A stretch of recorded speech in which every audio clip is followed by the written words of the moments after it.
What's up, guys? Welcome back to the channel. Here we are with another reaction. In this, we have top 10 places to visit in the UK. Finna see what y'all got out there. I know y'all have an absolutely beautiful country, but where are the top 10 places to go? Before we dive in and figure it out, if you guys happen to enjoy, please don't forget to smash subscribe, get a video a thumbs up. Also, if you would like to support this channel by becoming a member, all you gotta do is smash that join button to receive your exclusive benefits. Let's get right to it. What's up, guys? My name is Ryan Shirley, and I spent the last few years exploring the United Kingdom, and I want to show you my favorite places. So here's my UK top 10.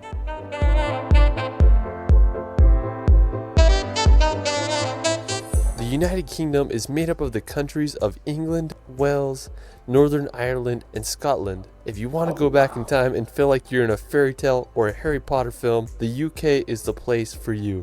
It's easy to see why so many myths and legends were born here. It's one of the world's most enchanting places. Alright, so for our first location, we're going to go visit possibly the most iconic city in the world, London. I've traveled more to London than any other international destination. I have to say it's my favorite city in the world, and I just keep coming back. Everything from the double-decker buses to the energy of Piccadilly Circus makes the city feel so alive. There's just so many places to see. You can check out the iconic Big Ben and walk across the bridge to see the Palace of Westminster. There's the Tower Bridge, which is possibly the most famous bridge in all of London. You can go see the Stoic Guards at Buckingham Palace or take a ride on the London Eye. If you haven't already been to London, I'd highly recommend visiting when you can. It's hard to beat the London atmosphere. There's no city like it in the world. Alright, so after exploring London, that's truly something amazing. And I think everybody, when going to the UK, everybody's number one goal is to visit London. But I mean, we have seen videos that's like, hey, there's much more to the UK than London. There's a lot of incredible cities within the UK that don't really get talked about because everyone's so obsessed with visiting London. But I mean, London is a beautiful city. You go to UK, you feel like you have to go. It's an incredible city. From what he says, an incredible atmosphere, incredible vibe. It's a very diverse city. I mean, it is one of the greatest cities in the world, and I ain't even been there yet. London, we're going to make the 2-hour drive over to Stonehenge. Located in Wiltshire, England, lies one of the most famous man-made rock structures in the world. There's a lot of mystery surrounding Stonehenge, like what was its purpose and how was it made. Archaeologists believe it was constructed back between 3000 to 2000 BC. Stonehenge consists of a ring of rocks, each being around 13 feet high and weighing nearly 25 tons each. It's unclear what the exact purpose of Stonehenge was. It's believed that it was used as an astronomical observatory or a religious site. Either way, it sure makes you stop and think how people thousands of years ago were able to construct this. Alright, so after Stonehenge, and the fact that it's still standing, even after thousands of years, all these rocks are still standing in place. It's just fascinating. Yeah, love it. We're gonna head on over to the Jurassic Coast. While you won't find any dinosaurs here, you might find some fossils on the beach. The Jurassic Coast is England's only natural World Heritage Site, and it's become popular with its white cliffs and picturesque beaches that are full of fossils formed over 65 million years ago. One of the most famous spots on the Jurassic Coast is Turtle Door. It's this limestone arch that goes straight into the ocean. There's a great beach there, and I just can't think of a better place to spend during the hot English summers. One of my favorite spots on the Jurassic Coast is Old Harry's Rocks. Now, special thanks to my friend David Rule for providing this footage. He has an awesome Instagram and YouTube that I'll provide in the description below. I remember the first time I saw his picture of this place and I was just baffled by the scenery there. The Old Harry Rocks are these sea stacks that are made completely out of chalk that mark the end of the Jurassic Coast. In World War II, the stacks were used as target practice for pilots, so that's kind of crazy. I just love the combination of the green meadows with the white cliffs and the blue ocean. I mean, it's just hard to beat that scenery. Alright, so no, it is. That is literally the definition of gorgeous, seeing that scenery. Shout out to this guy that let him borrow the footage. This is absolutely stunning. Like, it's literally mind-blowing how beautiful this is. That's crazy. After the Jurassic Coast, we're going to head up north to visit the country of Wales. Now, Wales is located in the southwest part of Great Britain. It's famous for its mountainous national parks, picturesque coastline, and distinct Welsh language. One of the most scenic places in Wales is the Snowdonia National Park. It's a region in northwest Wales that is known for its mountains and lakes. The highest peak in Wales, Mount Snowdon, is located in the park with an elevation of 10,085 meters. You can hike on up there, or you can take the Snowdon Mountain Railway to the top. If you're lucky, you might be able to see Ireland across the sea. Alright, so after Wales, we're going to head to the Isle of Man. Now, located in the Wales, Irish Sea, man. right between England and Ireland, lies a rugged island known for its rural landscapes and medieval castles. While it's technically not part of the United Kingdom, it has status of crown dependency, and the UK is responsible for its defense and external relations. The Isle of Man has had an interesting history.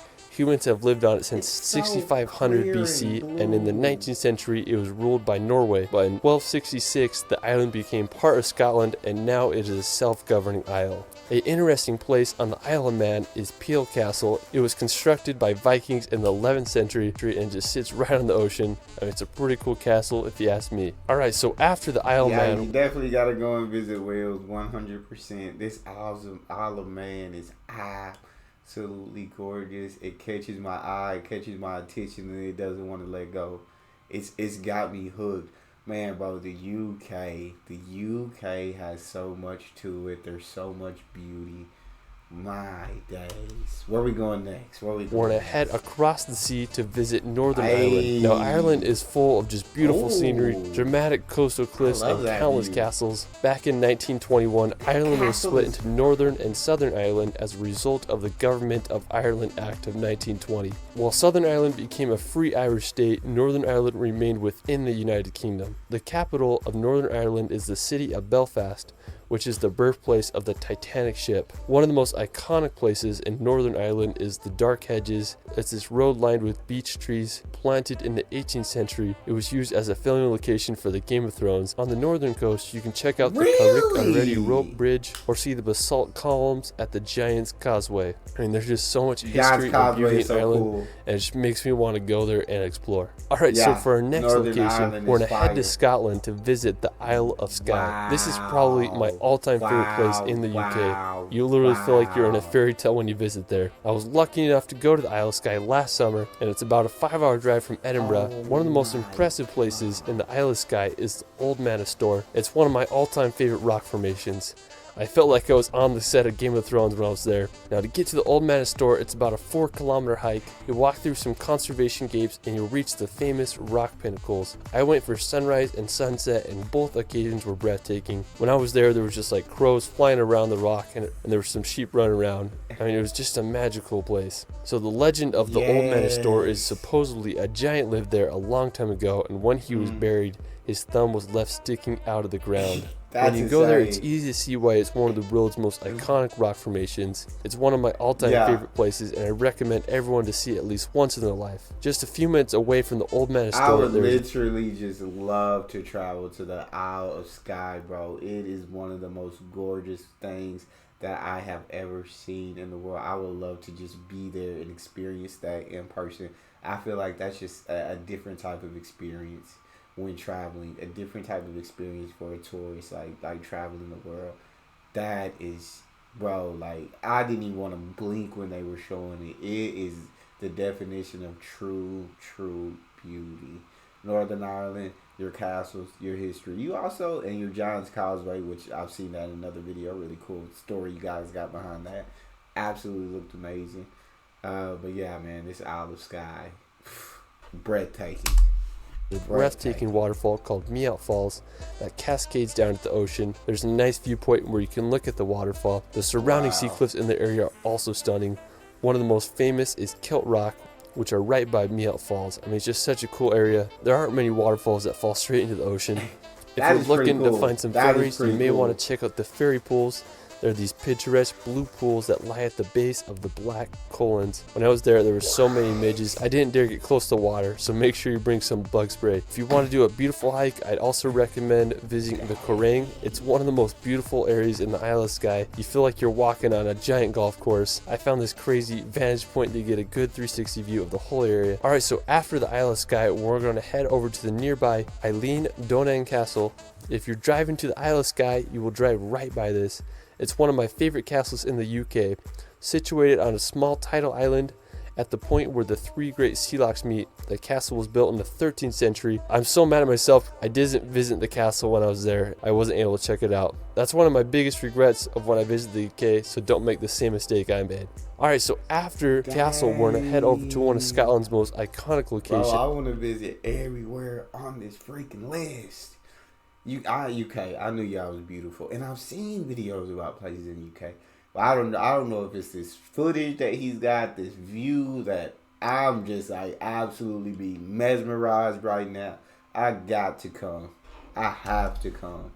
The Glenfinnan Viaduct is located at the top of Loch Shiel in the West Highlands of Scotland. It was completed around 1898. This may look familiar because it was featured in the Harry Potter films. When I was there, I wanted to get close to the bridge, so I walked underneath it. I was just shook by how big it actually was. After I hiked to the top to get a good vantage point so I could see the famous train go across the viaduct. Just really reminds you of those Harry Potter movies. Alright, so after Glenfinnan, we're gonna head over to Edinburgh. Now, if you want to go back in time, Edinburgh is a must. It's where J.K. Rowling wrote her Harry Potter novels. When I started traveling, this was one of the first cities I visited. It's a medieval old town with intricate neoclassical buildings, cobblestone streets, and beautiful gardens. Wow. The iconic Edinburgh Castle overlooks the city and is home to Scotland's crown jewels. When I was there, I didn't go into the castle because I was being too cheap, but one of my favorite places was Calton Hill. It offers a beautiful view of the whole entire city. While we're still in Edinburgh, we're going to head over to Arthur's Seat. Now, Arthur's Seat is located in Holyrood. Bro, I got to see it all. I've got to. Ryan Shirley, you're convincing me, my guy. Y'all make sure y'all go check out his vids, because if y'all as mesmerized as I am right now, bro, he's someone great to follow. And it's a short walk from Edinburgh Centre. Arthur's Seat is an extinct volcano with an elevation of 823 feet. When I was there, I wanted to get as high as I could so I could see all of Edinburgh. I made a hike up and I reached the top. It was just so windy when I was there, nearly blew me over. After I hiked to the top, I had a good time just hiking around Holyrood Park and enjoying the views of one of UK's most iconic cities. Alright, well that is it for my United Kingdom top 10. The UK is just such a unique region in the world, and I hope all can witness its beauty and history. What was your favorite place in the video? Let me know in the comments below. If you guys want to support the channel, considering becoming a patron, and where you get perks such as free travel guides and stock footage, you can find me on Instagram at shirley.films. It's Ryan, and we will see you later. Literal pure gorgeousness. I've got to visit. I've got to freaking visit. This is mind blowing. Mind freaking blowing. Y'all been UK. Y'all been hiding y'all beauty from the world, eh? That's what y'all been doing. But we see it. That's all we got. If you guys enjoyed, please don't forget to subscribe. Give the video a thumbs up. Check out the next one. I'll see you guys next time.